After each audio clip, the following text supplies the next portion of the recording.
"2014 turned out to be a fantastic year for video game releases, but none of their stories would be worthwhile without a great villain to drive them. Here's a look back at some of last year's greatest, most ruthless personalities that players learned to love, hate, or both. Chef Fujimoto, Octodad, Dadliest catch. It's a special kind of personality that obsessively wants to out a cephalopod disguised as a human being. But Chef Fujimoto takes it a few steps further. Not only does he want to reveal Octodad's true nature to an unsuspecting world and family, he wants to chop him up and eat him shortly afterwards. Taking for granted that Octodad is actually a fairly productive, albeit clumsy, member of society, the guy wants to kill and serve up Octodad in front of his family, thereby leaving the family fatherless and full of questions about nature. Not to mention whether or not eating sushi is a form of cannibalism. That's plain cold on so many levels. Bloody Mary, the Wolf Among Us. Sadist? Check. Scary? Check. Powerful? Check. Bloody Mary from The Wolf Among Us is all of these things and more. Acting as the Crooked Man's enforcer, and made of the stuff of nightmares, Bloody Mary is feared by almost everyone in Fabletown's underbelly. She can travel virtually anywhere or listen in through mirrors, and has a nasty surprise in store when her mirror is broken. She nearly kills Bigby in the game, which pretty much makes him angry for revenge. Although the Crooked Man might be the mysterious one in charge, Bloody Mary is the axe-swinging right hand that makes his hold over Fabletown's disenfranchised possible. Pagan Min, Far Cry 4. So far as crazed, sociopathic, flamboyantly dressed dictators go, no one can match Pagan Min. As the dissatisfied son of a drug boss, Pagan's ambitions drove him to greater heights. Eventually, he was able to gather the resources to fund a private army, take over the nation of Karat, and declare himself king.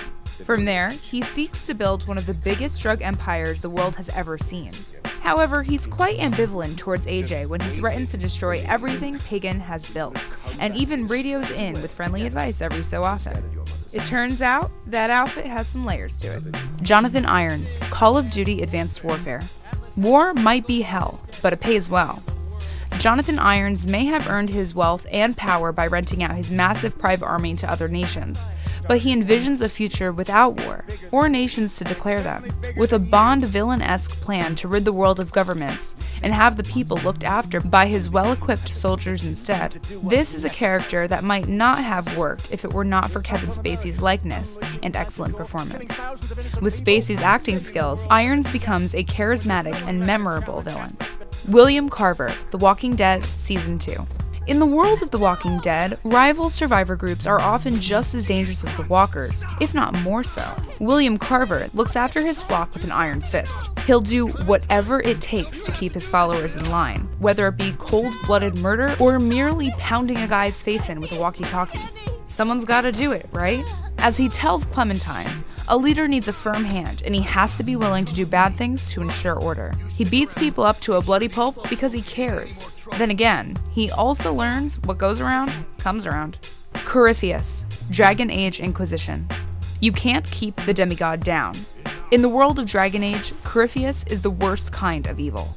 Not only is he supposedly one of the Tevinter Magisters who entered the Fade to claim the Golden City, turning it into a Black City, he seems to be unkillable. That is, Hawk thought that he died in Dragon Age 2, but he somehow made his way back stronger than ever.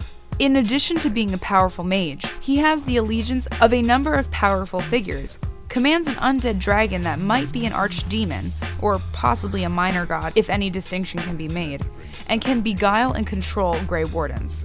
Not to mention, his all-consuming goal is to get back into the Black City and wreak havoc all over again.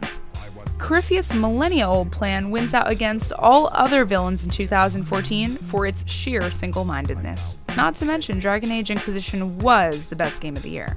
Thanks for tuning in, guys, and for more video features like this, hit that subscribe button, or you can always check us out at shacknews.com.